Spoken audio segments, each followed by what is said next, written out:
only attach medical certificates without a letter excuse coming from Colonel Grijaldo, Mr. Chairman. Mr. Chair, may I move that we issue a show cause order to Colonel Grijaldo to explain his absence in today's hearing in spite of the invitation made? So move, Mr. Chair. There is a motion to issue a show cause order to Colonel Grijaldo for being absent today. Any second? Second. Duly seconded. Any objections? Hearing none, the motion is approved. And lastly, Mr. Chairman. Mr. Chair, Yeah, just on the topic of Colonel Hector Grijaldo, I was going through the pages that were sent regarding his absence. Nakikita ko po dito sa kanyang patients first. Apparently, this is a medical explanation kung why he is not here because he's suffering from shoulder pain. Unfortunately, Mr. Chair, there is no date indicated in the prescription letter. Other than that, on another page of his medical certificate, again, there is no date mentioned in his letter that he has forwarded to the committee. So I would just like to find out, Mr. Chair, is this verified and true? maybe we can ask his lawyer, Your Honor. We will defer the discussion on the matter of Colonel Grijaldo. Okay, When I will we- defer to the better judgment of the chair. It's just something that I noticed when I was going through the documents. Thank you, Mr. Chair. Thank Mr. you, Chairman. DSJJ. Mr. Chairman. Yes, Congressman Fernandez. Well, dapat hindi na po ako magsasalita about this because he mentioned our name in the affidavit that he testified in the Senate. And accordingly, when I saw the yung motion po ni Chairman Acop, ngayon ko lang po nga nakita na wala siyang excuse letter and justified po yung pag-move for the show cause order. And at the same time, nung binanggit naman ni DS also yung pong medical certificate, I think this is a prescription. And accordingly, nakalagay po dito yung kanyang problema, yung chronic left shoulder dislocation, and there are like procedure for MRI. Maybe we can ask the pihaw, no? Kasi I believe that andito ba yung pihaw natin sa PNP? Because Mr. Chairman, yes, Mr. Chairman, with the indulgence of Congressman Co-Chair Dan okay. Fernandez, we'll just discuss it later, no? And well, in fact, if you want to speak something about what really transpired during your conversation with Grijaldo, may we ask you to vacate your position as co-chair and be one of Yes. the spokesperson As a or matter the of fact- resource person. Yes, Mr. Chairman. As a matter of fact, that's what I intend to do, to inhibit myself in the discussion about this issue. And together, maybe with Chairman Abante, we will be trying to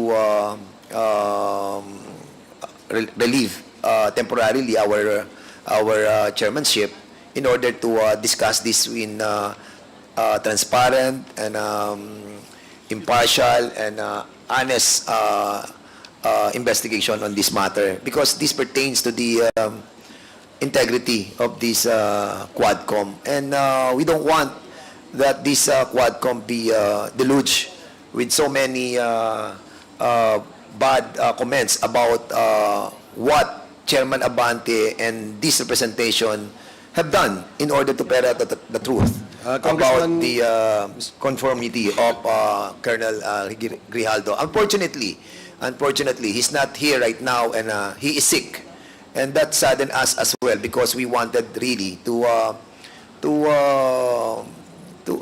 members to ask him about what really happened, if there was really indeed a coercion and harassment that was done by Chairman Abante and myself.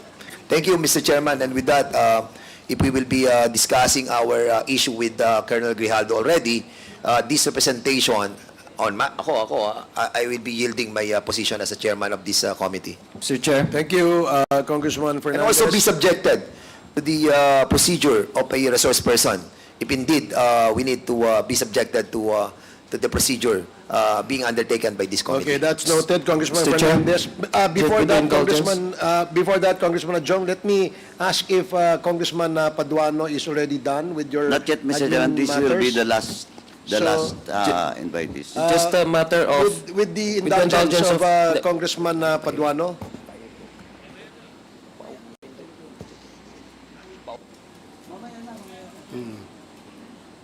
Okay, so Can I proceed, Mr. please Chairman? proceed. Thank you, Mr. Chairman. And last, but not the least, at last, we received a letter coming from the former President, Rodrigo Roa Duterte, the authority given to Attorney Delgra, no, as his counsel in this investigation, Mr. Chairman, just a while ago, no, and I think all the members, there's a copy of the letter coming from Attorney Delgra, no, with regards to the reply of the former president on the invitation of this committee, Mr. Chairman. So I give the floor to Mr. Chair. the chairman and to the wisdom of the members of this committee how we will go about with regards to the letter of Attorney Delgra representing the former president. And Comsec, may I ask, is Attorney Delgra present? Not today, sir. Before we discuss with that, Mr. Chairman, I move, since, of course, he has a letter sent to us, no, the former president, giving authority to Attorney Delgra, I move, Mr. Chairman, that we issue a show cause order for Attorney Delgra to be present on the next hearing on the basis of his letter, no, and the authenticity of such authority given to him by the former president. So move, Mr. Chairman. Again, There is before we rule on the motion, Yeah, Mr. Chair, I just like to let be me allow recognized. the members who wish to manifest, no? While we are at this subject matter on the letter sent to us by Attorney Delgra as the counsel to the former president, may we ask what is the pleasure Yeah, of Mr. Chair. Congressman Adyong? Mr. Chair, before I touch on the issue raised just now by Chairman Carabs Paduano, Mr. Chair, while our invitees' names were mentioning by our COMSEC, I noticed, Mr. Chair, that one of our invited guests is present in today's hall. I noticed that former Commissioner Nicanor Faildon stood up when his name was mentioned. And just to be fair to our guests who are present today, may I humbly request, Mr. Chair, that our COMSEC assist our guest to his seat, because I believe I saw his name tag, nameplate on the table, so he will be seated properly at the table, Mr. Chair. So may I request former Commissioner Nicanor Faildon to proceed to the table to his assigned seat, and direct our secretary to please assist him. Okay, thank you. Paige, Chair. can you please assist former Commissioner Faildon to his seat? Mr. Chair, may I proceed, Mr. Chair? On the matters of the letter of Delgra, Mr. Chair. Yes, please. Please proceed. Yeah, Mr. Chair, I believe, Mr. Chair, that the letter that was sent to this committee is about the reasons why the former president opted not to attend this committee hearing. As we all know, Mr. Chair, previous days ago, he attended the Senate inquiry on the same subject matter, Mr. Chair. I would just like to be enlightened as to how do we go about with the standing invitation to our resource persons.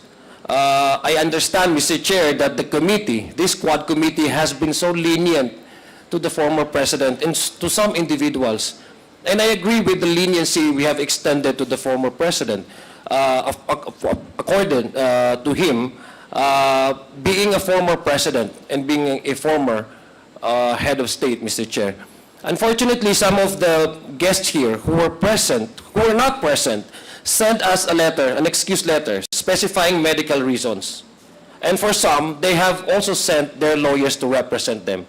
I believe the lawyer of the former president, Attorney Delgra, is being given authority by his client, this being the former president, to appear on his behalf.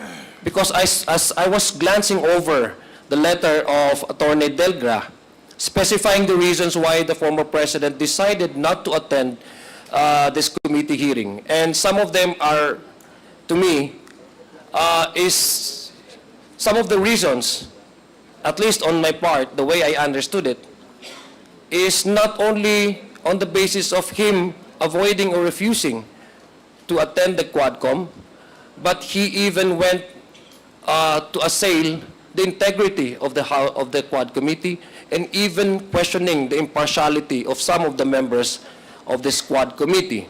Now, I believe some of the members in the Senate, our counterpart, have also been extended the same invitation. But due to interparliamentary courtesy, we understand we never forced for these individuals to appear before this committee. I just want to be clarified as to the questions of attacking the credibility of the Quad Committee, and to some extent even questioning the impartiality of some of the members here, and in totality questioning the integrity of this Quad Committee. I really would want to ask Attorney Delgra to expound on this letter, because the former president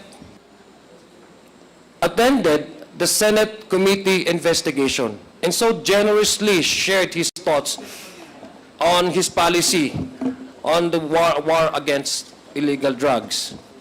And as I was glancing over the letter, I also noticed that there are even some allegations of subordination, that some of the members here coerced a certain individual to say something which basically inducing perjury.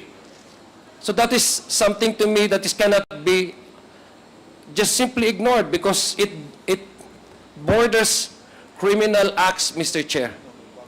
And the third one, Mr. Chair, is that the reason why the former president is not present today, it's because, according to his lawyer, he has sufficiently and generously shared his inputs and insights and comments to the Senate subcommittee chaired by Senator Coco Pimentel. But unfortunately, my confusion, Mr. Chair, is that when his allies, his spokesperson was asked about the truthfulness of his responses to the interpellation of one of the members of the Senate, he told the public that it was merely a joke, that the truthfulness of the statements of the former president seems to be in question. Because how can we take something which is a joke? So it makes it's difficult for me, Mr. Chair, to just simply take as it is at face value the transcript from the Senate, when we do not even know which part of his statements is a joke and which part of his statement is real and true. These questions I would really want to ask to his lawyer. Now again, we don't require the former president to be present because we accorded to him the leniency and the respect that he deserves as a former head of state, as a former president. But then again, these allegations of impartiality, questioning the impartiality of the Quad Committee, assailing the integrity of the Quad Committee, at the very least, Mr. Chair, I was really expecting that Attorney Delgra would be present, and rather than just send to us a simple 3 pages letter. At the very least, he could at least enter his presence here, his attendance, Mr. Chair. So I just want to be clarified on how do we go about with this. Kasi unang-una, Mr. Chair, parang, look at all our invitees here, Mr. Chair. Some of the most important personalities that would give us insights and inputs for this committee to be guided properly and correctly in arriving to a sound judgment once we file before the plenary and report before the plenary, the committee hearing, are not here, are not present. Some of them, bigla na lang sumasakit ang mga bigla na lang may sumasakit sa mga katawan nila. Some of them are still, meron mga search warrant yung iba. So I just do not want to impress upon the public that these individuals who have served the government, who at some point in time took the oath of allegiance to the Constitution. At alam po natin ito lahat, upholding the Constitution without mental reservation or acts of evasion. The very Constitution that is sworn to uphold and pledge the allegiance to gives us the mandate to constitutionally exercise our oversight function. What they're doing right now, Mr. Chair, is a clear act of evasion. Mr. Chair, I just want to be clarified. How do we go about with this kind of situation? Mr. Chair. Thank you for that manifestation, Congressman Adyong. We will address that concern later when the committee deliberates on the contents of the letter sent to us by Attorney Delgra. Yes, Congressman Flores, you're recognized. Mr. Chair, Attorney Delgra is just being the lawyer, Mr. Chair. He's just, I think, stating the reasons given to him by his client, the former president. So if we insist that he be present, Mr. Chair, I don't think he will be the best person to answer the questions that we may have. It should be the former president himself. But I do not agree with the reasons he stated in his letter, Mr. Chair, but I don't think he's the proper person to ask, Mr. Chair. He's just the representative of the former president. And he, Mr. Chair. We have a situation here now. Congressman Adyong asking for clarifications as to how can he address the former president intelligent questions that needs answers directly from the former president, while Congressman Keith Flores is just stating that Attorney Delgra cannot answer these queries that will be propounded by the members. So, Mr. Chair, may I respond to that?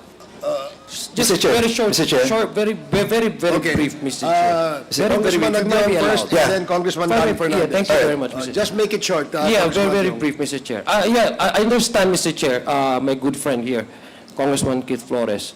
But number one, Attorney Delgar was chosen by President, so he confidently have trust on Attorney Delgra to at least respond on his behalf. Questions. Number two, the position of this representation simply is on the matters of the content of the letter. I will not be asking Attorney Delgra on how the previous administration implemented the war on drugs. I understand that he is not capable and he is not competent to answer these questions.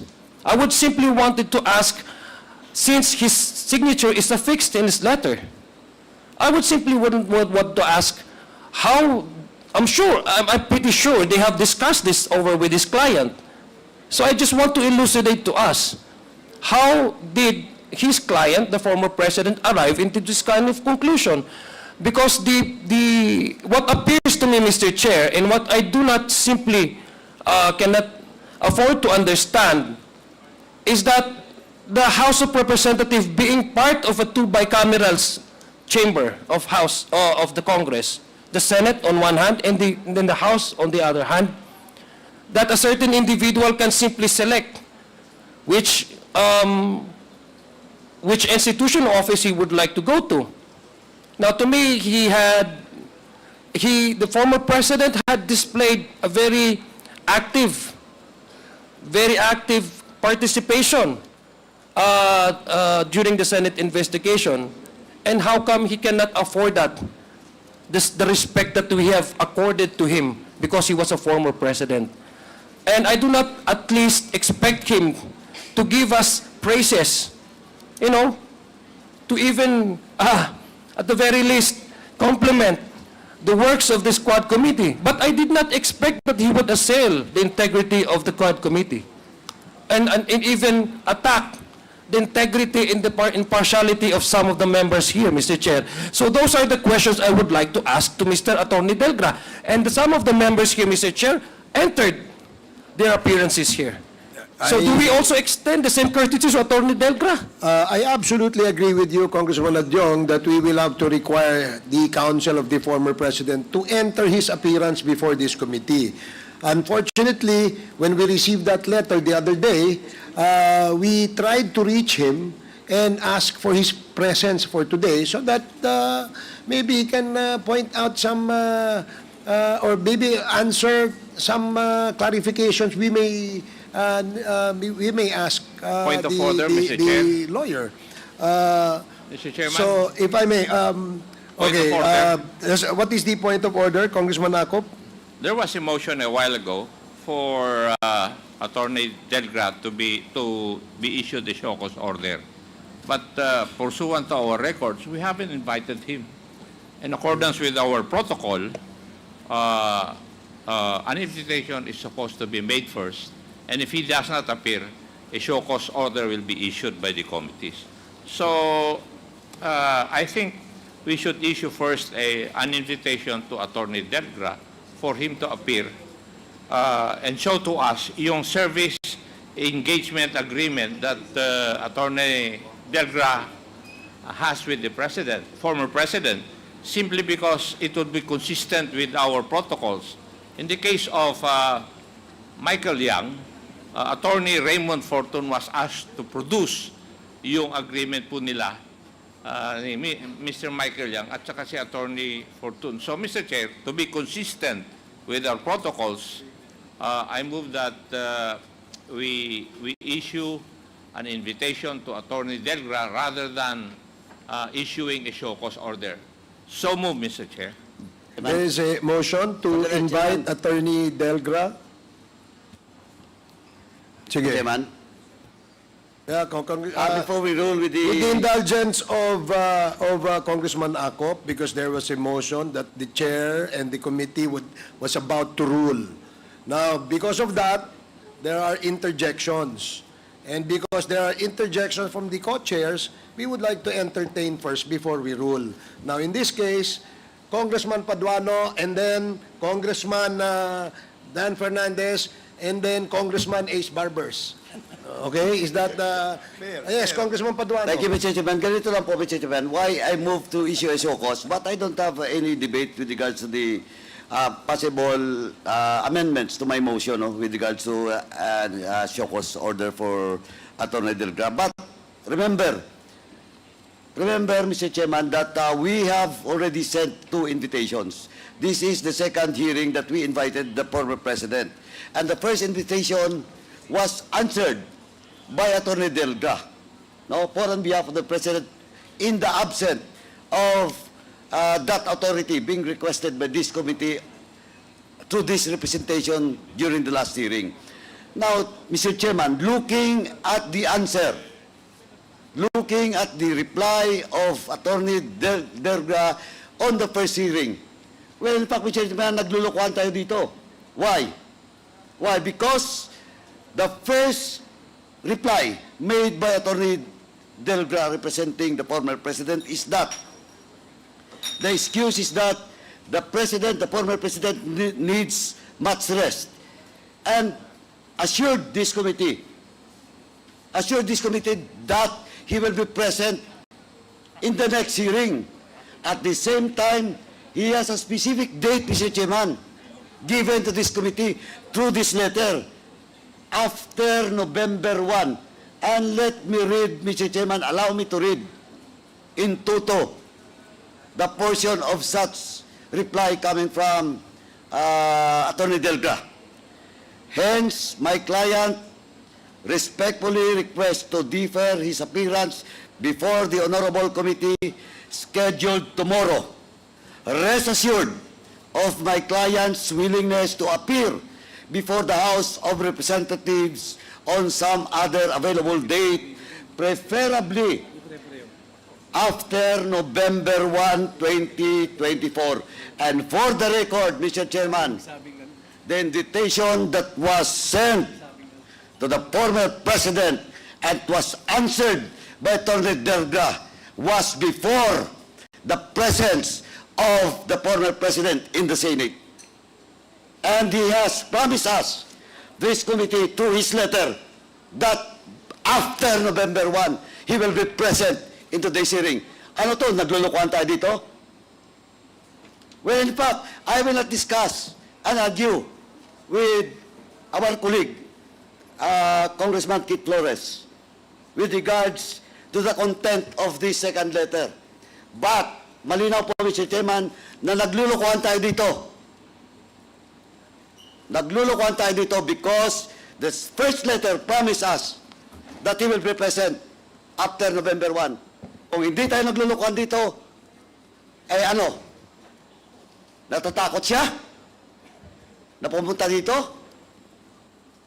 Ay, sabi, Mr. Chairman, that's why my first motion was to issue a show-cause order for Attorney Delga to answer both letters.